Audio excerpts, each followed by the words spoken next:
Welcome to Jademond Talk, your guide to the fusion of Eastern wisdom and Western precision in digital marketing.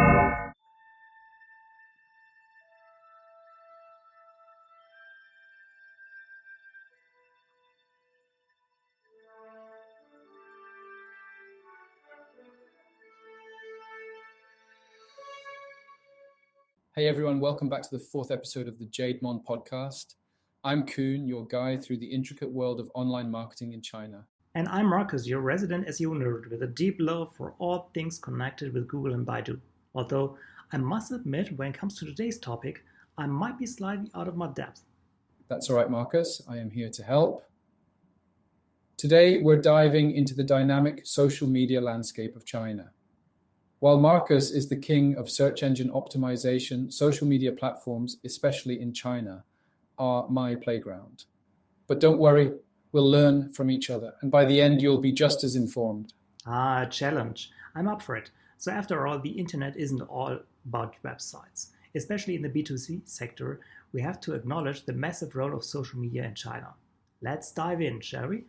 Absolutely, Marcus. You know, when we think of social media in the Western world, platforms like Instagram, Facebook, or Twitter might come to mind.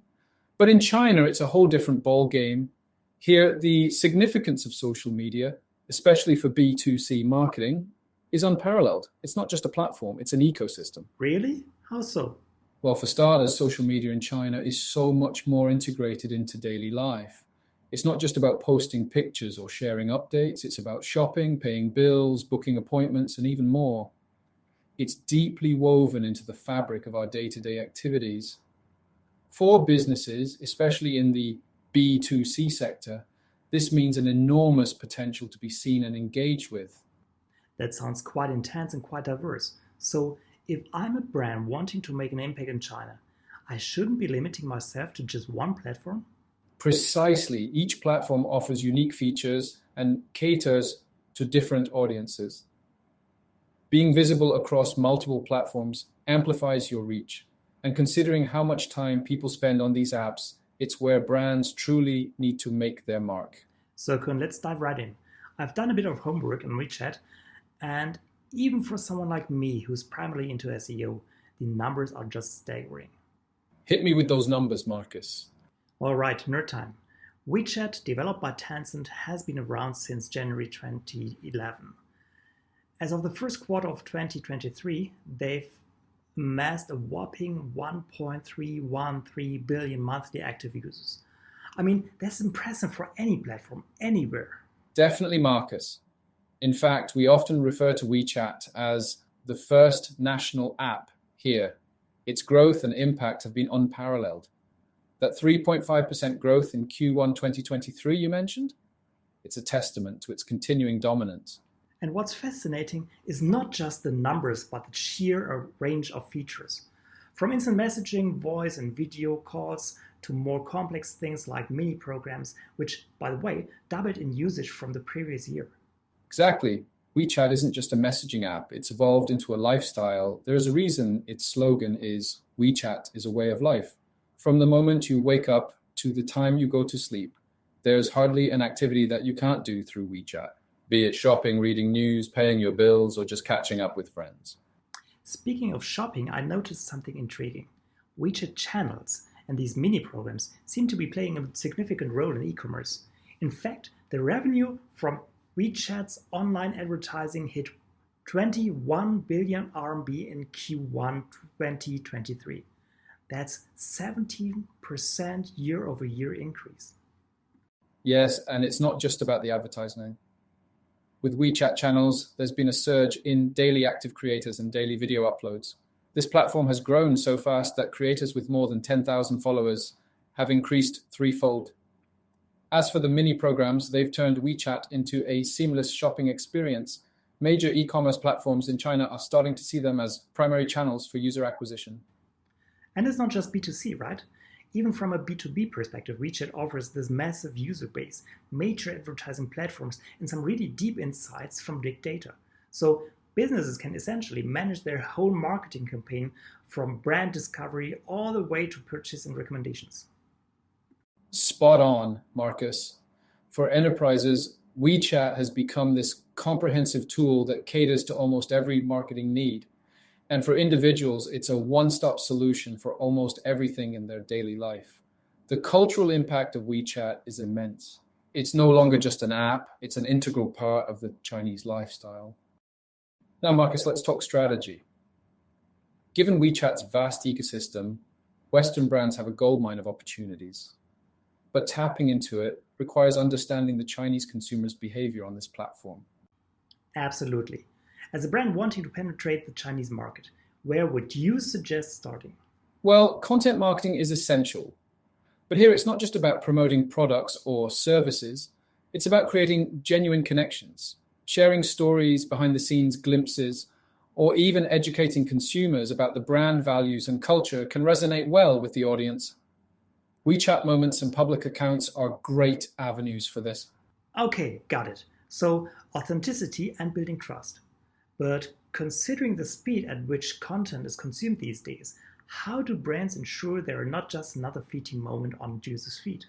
That's where KOLs or key opinion leaders come into play. Collaborating with the right influencers can amplify a brand's reach and create lasting impressions.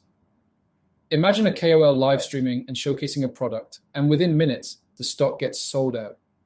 Some brands worked with Austin Lee several years ago and managed to sell million RMB in 5 minutes in his live stream room. That's the power they wield. But do not believe you can easily earn much money this way. The margin by working with live streaming KOL is very low. KOL will negotiate hard on their commission, gifting package, live streaming price, which has to be lowest across all e-com platforms. It is really just for a share of the KOL's reach. Oh, live streams. I've read about these. They're like QVC shopping TV channel for the digital age, but on steroids. And with mini programs, the purchase journey is pretty much seamless, right? Exactly. Mini programs bridge the gap between content consumption and action. A user watches a product demo, gets interested, and can immediately make a purchase without even leaving WeChat. For Western brands, integrating with mini programs can be a game changer, especially if they tie it in with WeChat Pay. It's quick, efficient, and mirrors the fast-paced digital consumption habits of Chinese consumers. So in essence, a brand should aim for authenticity, leverage KOLs for reach and engagement, and use mini programs to simplify the buyer's journey. But given my SEO background, I wonder how discoverability works on WeChat. Great question. WeChat has its search algorithms, and it prioritizes content from official accounts, popular posts, or trending topics. So optimizing content, staying updated with trending topics, and actively engaging with users can boost a brand's visibility. Think of it as SEO, but tailored for WeChat's ecosystem. So there's a bit of SEO magic even here. Always something new to learn. All right, so if we're branching out from WeChat, I'm really interested to know more about Douyin. From what I gather, Douyin is like the parent of TikTok, right? Douyin is often dubbed the mother of TikTok. They're essentially the same app, but with different markets, Douyin for China and TikTok for the rest of the world. In fact, Douyin is a behemoth in the short video industry here in China. Yeah, I've seen those impressive numbers. Douyin boasts a whopping 750 million active users as of May 2023. That's almost 3/4 of the entire short video industry user base in China. And it's not just about the numbers, Marcus. The engagement level on Douyin is off the charts. The average user spends 36.6 hours a month on it. Can you imagine? That's more than an hour every single day. That's quite some dedication to short videos. But there's also Kuaishou, right? Isn't it the second leading platform in this space? Absolutely. While Douyin might be leading the pack, Kuaishou isn't far behind. They've clocked in 480 million active users this May and maintained an impressive growth rate of 22.2%. The engagement is slightly lower than Douyin, with users spending 23.3 hours a month, but it's still significant. So these two platforms essentially dominate the short video market in China? Yes, and here's a fun fact. Together, Douyin and Kuaishou make up for a majority of the total short video industry traffic. But while we're on the topic of short video platforms, it's worth mentioning that even WeChat has dabbled in this area with their WeChat channels. Oh, we touched WeChat channels before. It's like WeChat's answer to the rise of short video content, right? Exactly. It's a testament to how popular and influential short video content has become in China. Every platform wants a piece of the pie. That's interesting. But let's say a brand wants to allocate its budget between Douyin and Kuaishou. From a monetary perspective, which platform offers better ROI for advertisers? Good question. It really depends on the brand and its goals. Douyin, given its larger user base and integration with shopping platforms, can provide immense immediate sales boosts, especially when collaborating with top KOLs. However, it might be costlier to get started. And Kuaishou? Kuaishou offers a more cost-effective entry point for brands, especially those targeting a grassroots appeal. The ROI can be significant, especially when you tap into its authentic user base. Okay, got it. So choose the platform based on the audience and budget. But you mentioned other channels too, right? Well, there's a vast landscape of social platforms in China that brands can leverage based on their specific needs. Let's begin with Sina Weibo. Weibo, the Twitter of China, as some like to call it, or maybe today we need to say the X of China. I've come across it in my research, so it's more open compared to WeChat, right? Precisely. Sina Weibo, with its slogan, discover new things anytime and anywhere. It's all about real-time, time-sensitive news. It's where users hop on to discover the latest trends and updates. As of March this year, Weibo boasted a whopping 593 million monthly active users. And what's fascinating is that 95% of these users are mobile users. That's impressive. But how do brands typically use Weibo for marketing? Weibo offers features like Hot Search, which showcases real-time trending topics. Brands can capitalize on these trending topics for opportunistic marketing. They can use it to run low-cost marketing campaigns or to divert traffic using their BlueV certified accounts. So it's kind of like jumping onto trending hashtags on Twitter? Very similar, yes, but Weibo also offers super topics, which are unique discussion hubs for specific themes or subjects. This is especially useful for brands to engage their audiences in targeted conversations. I see. And with this openness, I assume it's vital for PR, public relations as well? Correct. Weibo's vast exposure makes it indispensable for organizations when it comes to PR crisis management or upholding their brand image. Moreover, it's a powerful tool to monitor public sentiment, in helping brands respond timely to any negative news or situations. That really sounds invaluable, especially with how fast things can escalate online these days. And that's just the tip of the iceberg. We've also got platforms like Little Red Book, Bilibili, and Zhihu, each with their own unique strengths and user behaviors. Moving on, there's Little Red Book, or Xiaohong Shi as we call it. This platform has carved a niche for itself, especially among younger urban females. It's become the go-to platform for luxury, beauty, and lifestyle brands. Yes, LRB, I've heard about it.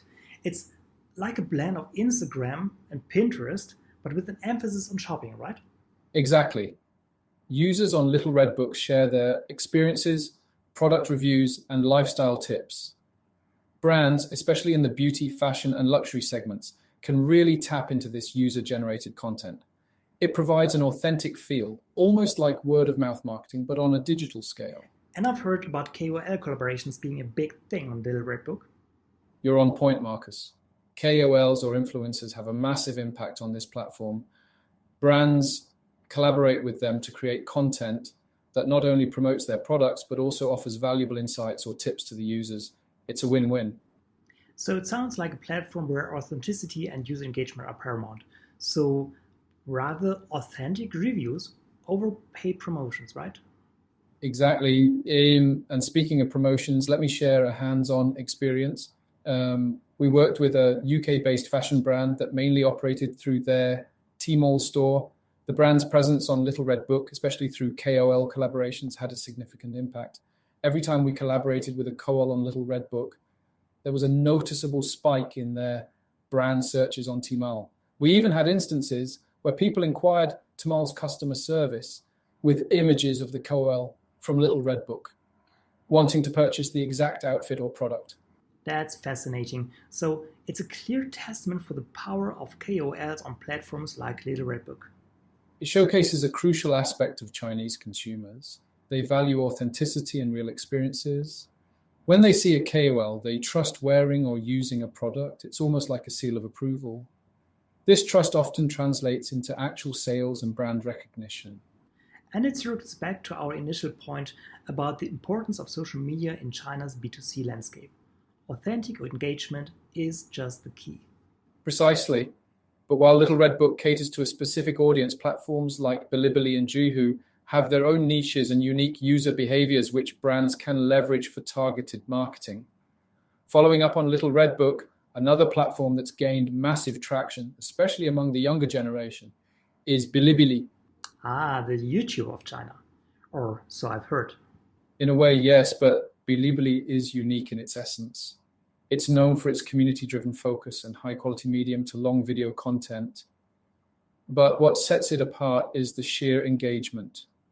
Just to give you an idea, they boast daily active users of 93.7 million, which is an 18% growth year over year. That's impressive. But it's not just about passive watching, right? There is a significant community interaction, I believe. Yep. On average, users spend around 96 minutes daily on Bilibili. Their interactions totaled around 14.2 billion monthly, marking a 15% growth year over year. The platform truly thrives on engagement. And content creation? Oh, that's another impressive facet. Bilibili's core content, the professional user-generated video, or PUGV, centers around video owners known as UP owners. The number of daily active UP owners has increased by a staggering 42% year over year. They've submitted about 22.5 million videos monthly, marking a growth of 79%. That sounds like there's a significant opportunity for creators to earn on Bilibili. Exactly. Over 1.5 million UP owners have made earnings from Bilibili. This represents a 50% increase from the previous year, and it's not just from their creative incentive program. Over 55% of this growth comes from other monetization channels, be it advertising, live broadcasting, classes, or workshops. I also read somewhere that Bilibili is big on documentaries. Yes, that's another unique selling proposition of Bilibili. They've emphasized the quality of their occupationally generated video content. And as a result, they've become one of China's largest documentary producers and platforms. In 2022, for instance, 160 million users tuned into documentaries on Bilibili. Recognizing this trend, they initiated the Bilibili Documentary Open Week every first week of May, offering free documentary viewings. And all this ties in with brand loyalty? The numbers speak for themselves. As of the first quarter, Bilibili had 20.2 million premium members, and over 80% of these are annual or auto-renewal subscribers. This kind of loyalty indicates how much users value Bilibili's brand and content. It's evident that Bilibili offers a unique mix of engagement, loyalty, and content diversity. And considering its reach, brands can find significant value in aligning with this platform. What is cool. And while Bilibili caters to a specific audience, platforms like Zhihu have their unique niches, offering different avenues for brands to tap into the Chinese market. Often likened to Quora in the Western world, Zhihu stands out as China's premier online Q&A community platform. It's a platform where intellects and professionals convene to answer questions and share knowledge. Of course, I know Zhihu. It's just like another Q&A platform, right? It's more than that. While its primary function is Q&A, Zhihu's reach and influence go beyond. One of the game changers for Zhihu, especially for businesses and brands, is that its content is indexed by Baidu. So a well-crafted answer or post on Zhihu could potentially rank for valuable search queries on Baidu. This, Marcus, brings us back to the undeniable importance of SEO. It's everywhere. So Zhihu could be an SEO strategy in and of itself. Precisely. And not just that, they've reported a revenue of 994 million yuan for Q1 2023, which is a significant 33.8% growth year over year. Their monthly active users peaked at 110 million in March. However, like any platform, they've had their share of challenges. Challenges? Yes, over the years, Zhihu faced criticism due to over-commercialized advertising and sometimes inconsistent content quality. This led to some user attrition, especially with the rising popularity of short video platforms like Xiaohongshu and Douyin. However, they've made timely interventions. For instance, they launched a new blue logo certification for professionals. This initiative increased attention and interaction over tenfold post-certification. It seems they're targeting a specific audience with that. Indeed, CEO Zhao Yuan defined them as new employees, those who are well-educated, professionally sound, and seek growth in both work and life. China has over 400 million of these new workers. They typically have higher education, work in advanced sectors, and possess significant spending power. That's a vast audience with potential. So is there anything else Zhihu's doing to retain or attract this demographic? A key area where Zhihu is making waves is in the vocational education sector. It emerged as a strong business segment for them. Just to give you perspective, their revenue from vocational education surged to 107 million yuan in Q1 2023, up from 39.5 million yuan in Q1 2022. A more than two-folded increase. Well, clearly, Zhihu is more than just Q&A. Absolutely. Zhihu is proof that platforms, if strategic and responsive, can evolve and reinvent themselves, all the while keeping SEO and quality content at the core of their strategy. Just as with the other platforms we discussed, understanding the nuances and strengths of Zhihu is pivotal for brands aiming to make a mark in China's digital landscape. One thing I've realized over the years, Marcus, is that there's no one-size-fits-all strategy for success in China's digital landscape. Every platform, as we've discussed, has its unique strengths, audience base, and nuances. That's true. We've seen that from Douyin to Zhihu, each platform caters to a different user behavior and need. Exactly. It's essential for brands to have a deep understanding of each platform and to tailor their strategies accordingly. For instance, if a brand wants to target the tech-savvy and young demographic, Bilibili might be the platform to go for. On the other hand, if a brand aims to position itself as a thought leader or wants to engage in insightful discussions with professionals, Zhihu would be more appropriate. And Sina Weibo would be for real-time updates and news, while Little Red Book is about user experiences and reviews, right? Precisely. Sina Weibo's strength lies in its real-time nature, making it a hub for time-sensitive news and trends. Little Red Book, or Xiaohongshu, leverages the power of community reviews and user-generated content, particularly in the lifestyle and beauty sectors. It's about genuine experiences, reviews, and recommendations. That sounds like a brand needs to be everywhere to maximize reach and impact. Not necessarily everywhere, but certainly where their target audience is most active. The key is not just to be present, but to be relevant. Spreading oneself too thin can dilute the brand's message. It's about striking a balance between reach and relevance. That makes sense. Quality over quantity. Precisely, and while digital platforms are invaluable, let's not forget the underlying importance of SEO. As we saw with Zhihu, even content on social platforms can be optimized for search engines like Baidu. It's a reminder that a holistic digital strategy in China should intertwine both platform-specific approaches and SEO best practices. It's a quite complex landscape for sure, but with the right knowledge and strategy, the opportunities are immense. Absolutely, Marcus. The digital horizon in China is vast and dynamic. With the right insights, adaptability, and understanding of each platform's strengths, brands can navigate this landscape successfully and leave a lasting impact. Marcus, while we've covered a vast landscape of digital platforms today, the heart of our success in this domain is crafting the right strategy for each brand. No two brands are the same, and so their digital footprint in China shouldn't be either.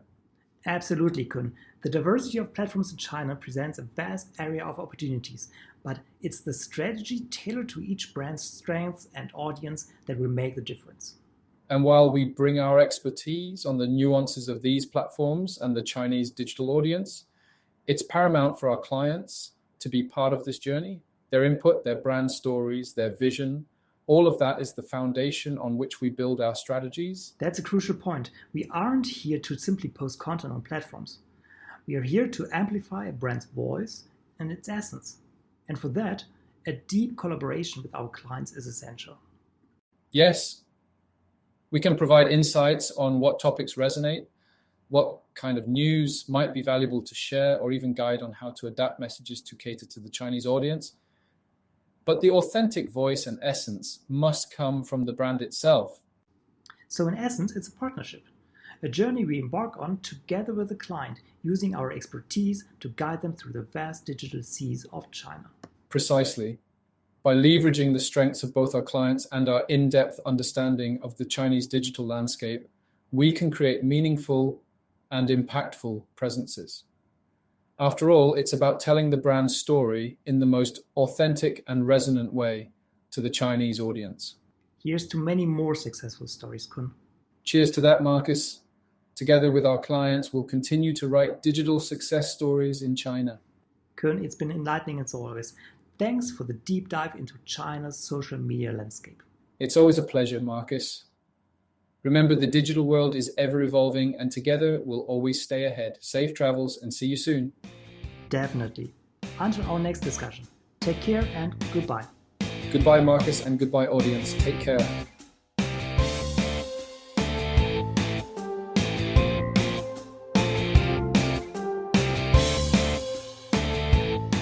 That brings us to the end of another insightful episode of the Jademond Talk podcast. A big thank you to our hosts Kun and Marcus for sharing their expertise and insights. As always, your thoughts and feedback are important to us. Don't hesitate to leave comments or send us messages with any questions you might have. If there's a specific topic you're interested in hearing about in future episodes, we'd love to know. At Jademond, we're passionate about providing the best Chinese digital marketing solutions. And we're excited to share our knowledge with you. Remember, our team is here to help you navigate the intricate world of Chinese SEO, SEA, social media, and e-commerce. Thank you for joining us today, and we look forward to having you with us in our upcoming episodes. Until next time, goodbye.